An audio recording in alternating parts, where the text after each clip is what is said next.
For over 30 years, the Sisters of the Holy Rock have spread their divine and downright delightful music throughout Manitoba, all while helping local organizations raise much-needed funds. And while in the habit of helping others, the group now needs a little help of their own in the form of a new director to keep the heavenly harmonies going for many more years to come. Joining us now to share more on this are Lynn, Ohlson and Lainie, President and General Manager of the Sisters of the Holy Rock. Good morning, sisters. Good morning, Rachel. Thank you so much for joining us. Now, let's take it back to 33 years ago when this all began. What is it that started it all, and what are you exactly? Well, we're a variety performance group that does between a 75 and 90-minute long variety show.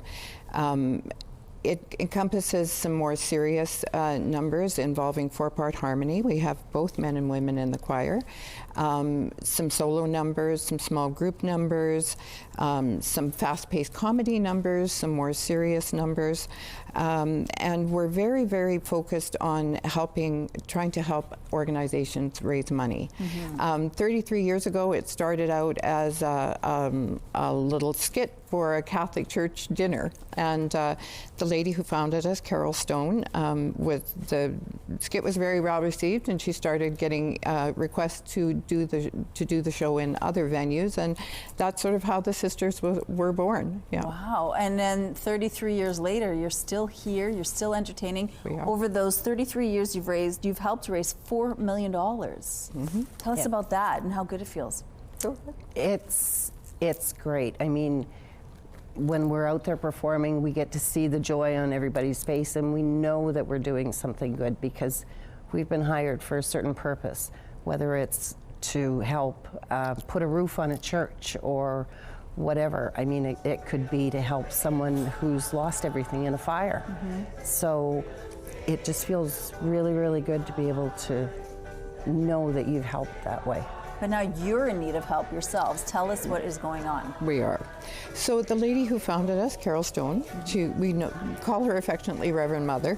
She passed away 3 years ago, and our assistant director, who'd been with us for many years, assumed the reins of the choir, and she has now had to step away because of illness as well. So we have an interim director for our spring shows, but to go forward and continue doing this, we really need a director that can it's sort of a multifactorial position. You don't just direct the choir, so it does require a huge amount of musical knowledge and prowess because you are directing a large choir, but they also MC the show. They do a bit of comedy, and the assistant director that took over actually sang a song. So that we don't necessarily need all of that in one person. If we could get it and they had a musical theater background, that would be nirvana, that would be perfect. But we certainly are willing to look at workarounds. Perhaps we might just put some of those characters into the show and the director can just direct the choir. Right. We're pretty flexible as to what we are able to do. Even perhaps a man, even though we've always had a Reverend Mother. We're not gender biased at all. We could always have an archbishop. But our ability to go forward and continue performing is really hinged on finding an individual that's willing to take us on. So if someone's watching right now and they're thinking, hey, that sounds like something I could do, what do you want them to do? There is a website, sistersoftheholyrock.com. Probably nobody has a pen handy, but they can certainly contact myself. My phone number is 204-612-7850, or go through the contact us portion of the Sisters of the Holy Rock website.